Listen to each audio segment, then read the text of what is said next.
नमस्कार। आप देख रहे हैं नेक्स्ट 9 पॉलिटिकल बाइट। इस रिपोर्ट में हम बात करेंगे केंद्रीय मंत्री और भारतीय जनता पार्टी के कद्दावर नेता ज्योतिरादित्य सिंधिया के परिवार के बारे में। राजनीति के साथ साथ परिवार जो शाही है, जो कि राजवाड़ा परिवार है, जो कि काफ़ी ज़्यादा बड़े रईसों के बीच आता है।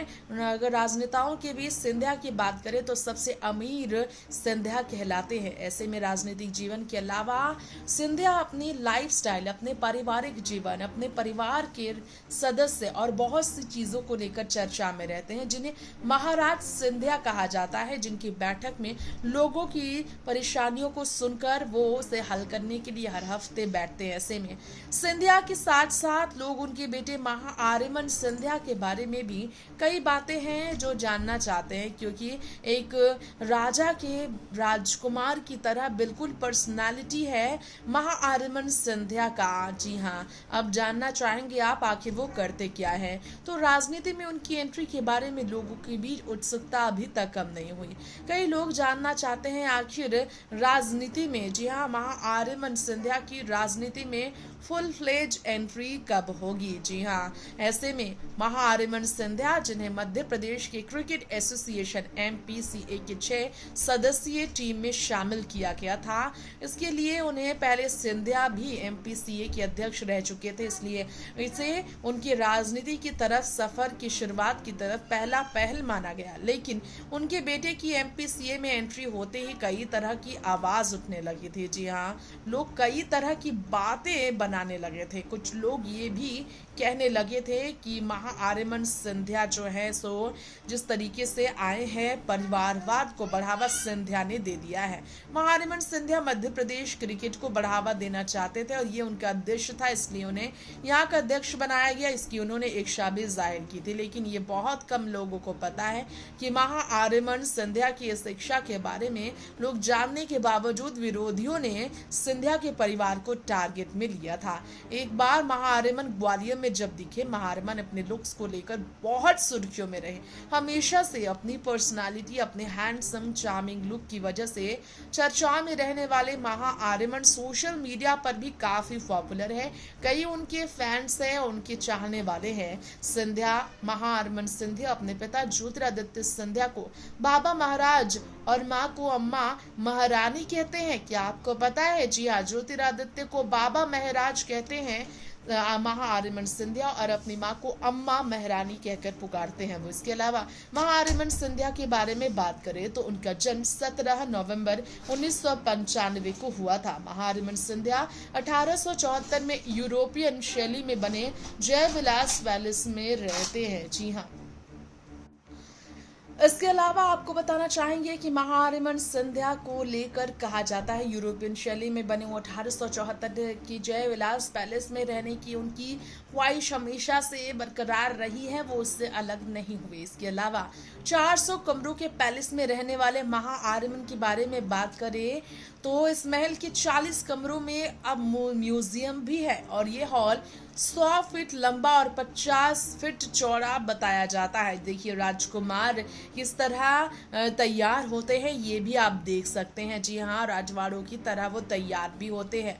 महाआर्यमन सिंधिया कांग्रेस नेता ज्योतिरादित्य सिंधिया के इकलौते बेटे हैं। सिंधिया के एक बेटे और एक बेटी के बारे में तो आपको पता है। एक बेटे महाआर्यमन सिंधिया जिनके बारे में हम बात कर रहे हैं, और एक बेटी भी है। और इसके अलावा बात करें बेटी के बारे में तो बेटी का नाम अनन्या राजे सिंधिया है। महाआर्यमन सिंधिया ने अपनी शुरुआती पढ़ाई पिता ज्योतिरादित्य सिंधिया की तरह ही दून स्कूल से की है। इसके अलावा अमेरिका की येल यूनिवर्सिटी, जी हाँ, येल यूनिवर्सिटी से ग्रेजुएशन की पढ़ाई महाआर्यमन सिंधिया ने पूरी की, और अपने पिता की तरह संसदीय क्षेत्र में सक्रिय रहकर राजनीति में प्रवेश कर उन्होंने आखिरकार पिता की विरासत को आगे बढ़ाने की तरफ अपनी जो है सो दिलचस्पी जाहिर कर ही दी। उनका राजनीति की तरफ का रुझान अब सबके सामने आ चुका है। 400 कमरों में रहने वाले 560 किलो के सोने से सजा महल, जहां की युवराज कहलाते हैं महाआर्यमन सिंधिया, उनकी तिजोरी में अरबों की धन दौलत पर, सब्जी भाजी बेचने का दौलत पर सब्जी भाजी बेचने का काम भी होता है। तो स्कूल में पढ़ाई के दौरान आर्यमन ने ठान लिया था कि वो अपने दम पर ही अपना खुद का नाम बनाएंगे। दोस्त के साथ मिलकर इसीलिए उन्होंने 2021 में माई मंडी नाम से स्टार्टअप शुरू किया था। जी हाँ, अरबों की धन दौलत होने के बावजूद सब्जी भाजी बेचने का उन्होंने काम किया था। सोचिए जरा उन्होंने ये क्यों किया होगा। जी हाँ, नाम में आगे अगर युवराज लगा हो किसी का और सरनेम जिसका सिंधिया हो तो लग्जरी लाइफस्टाइल और उनकी हैसियत और रुतबे का अंदाजा हर कोई आसानी से लगा सकता है। तो सिंधिया के बारे में बताने की ज्यादा जरूरत नहीं है। 40,000 करोड़ रुपए का जय विलास पैलेस जिसके मालिक आने वाले समय में ज्योतिरादित्य सिंधिया के बाद बेटे आर्यमन महाआर्यमन ही होने वाले हैं। ग्वालियर के राजघराने की विरासत जिनकी कंधों पर आएगी, वो जिनकी तिजोरी पर अरबों रुपए की दौलत है, वो आखिर क्यों इस तरह की काम करने के लिए राजी हुए। तो उन्होंने अपनी खुद की बदौलत ही अपना स्टार्टअप आगे बढ़ाने की तरफ इच्छा जाहिर की थी, जिसके लिए उन्होंने ये काम करने का फैसला लिया था। जी हाँ, इसके अलावा उन्होंने करोड़ों अरबों की दौलत के बावजूद सब्जी भाजी बेचने के लिए कंपनी चलाने को लेकर अपना रास्ता आगे भी बरकरार रखने का फैसला लिया। शाही खानदान के रौब में भरे रहने वाले युवराजों के बीच महाआर्यमन बहुत अलग है। अतः दौलत के दम पर उन्होंने काम धंधे की कुछ खास फिक्र नहीं जैसे रही उसके अलग। सिंधिया परिवार की युवराज की सोच ही अलग है। सिंधिया की बात करें तो ज्योतिरादित्य सिंधिया की राजनीति और राज परिवार की विरासत से इतर फल सब्जी बेचने का काम जो शुरू किया महाआर्यमन ने, ये सभी को चौंका गया। लोगों ने इसके लिए ताने भी सुनाए कि युवराज महल से सब्जी बेच रहे हैं, लेकिन आर्यमन ने तो ठान रखी थी कुछ तो अलग करेंगे।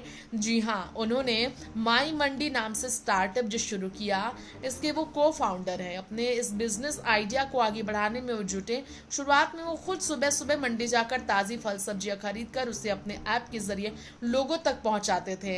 ये देखकर कई लोग हैरत में भी पड़ गए थे, ऐसी सोच कैसे हो सकती है, उनकी जरूरत ही क्या है ऐसा करने की, लेकिन उन्होंने ये किया। जी हाँ, उनके पास बॉस्टन कंसल्टिंग ग्रुप और सॉफ्ट बैंक जैसे प्रतिष्ठित संस्थानों में काम कर रहे हैं। वो खुद का कारोबार खड़ा कर रहे हैं। ये भी लोगों को चौंका गया, लेकिन ये उनका अपना शौक था। जी हाँ, ये उनकी आलीशान जिंदगी है, लेकिन ये उनका शौक भी है कि वो खुद से अपना नाम बनाए।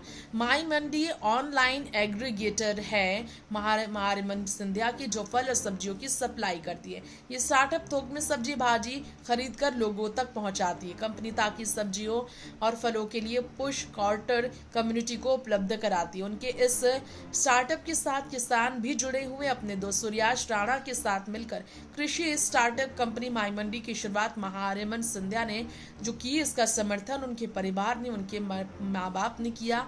अब तक 5 शहरों में मौजूद है। ये मंडी धीरे धीरे अपना दायरा और बढ़ा रही है। जी हाँ, इतने बड़े राजघराने के बेटे को आखिर इस तरह का काम करने की जरूरत क्या। लोग सोचते रहे, लेकिन उन्होंने इंटरव्यू में बताया उन्हें इस बिजनेस से इतना प्यार है कि वो खुद सामान खरीदने मंडी पहुंच जाते हैं। अपनी पहचान छिपाने के लिए युवराज चेहरा कवर कर लेते हैं। माई मंडी ने अब तक 3 फंडिंग राउंड किए। सितंबर 2023 में कंपनी ने $1.2 मिलियन के वैल्यूएशन पर फंड रेज किया। महाआर्यमन का कहना है वो 8 करोड़ रुपए निवेश जुटाने की योजना पर काम करे। इसके लिए कंपनी का वैल्यूएशन करीब 150 करोड़ रुपए आंका गया है। रतन टाटा ने भी इनके स्टार्टअप में निवेश किया था और इससे जुड़ी आप तस्वीर भी देख सकते हैं। इसमें सिंधिया के साथ रतन टाटा और उनके सिंधिया के दोस्त भी नजर आए। 13 साल की उम्र से ही चुनाव प्रचार जनसभाओं का हिस्सा रहने वाले महाआर्यमन सिंधिया का लोगों से मिलना जुलना, लोगों के लिए काम करना उनका शौक बढ़ा गया कुछ अलग करने का। सेल्फी लेने के लिए लोगों के साथ लाइन लग जाती है उनके पीछे। जी हाँ, महाआर्यमन की ऐसी पर्सनालिटी जो है, लेकिन युवराज महाआर्यमन सिंधिया ने जिस तरीके की जिंदगी जी है, ये वाकई में बेमिसाल है। ये किसी और को बहुत ज़्यादा मोटिवेट तो करते हैं। 560 किलो सोने का इस्तेमाल कर जिस महल की सजावट की गई, वहाँ 12 साल लगे इस महल को बनाने में और 140 साल पहले इसे बनाने में 1 करोड़ रुपए खर्च किया गया था, जो आज 40,000 करोड़ की कीमत का आलिशान घर माना जाता है। लेकिन यहाँ अपने परिवार के साथ खुशहाल जिंदगी के बावजूद दरबार हॉल की छत पर दुनिया का सबसे भारी झूमर जो लगा है इस महल में, इस बारे में बात करने के बजाय वो अपने माई मंडी के बारे में बात करते हैं। नेक्स्ट 9 पॉलिटिकल बाइट से तृप्ति की रिपोर्ट।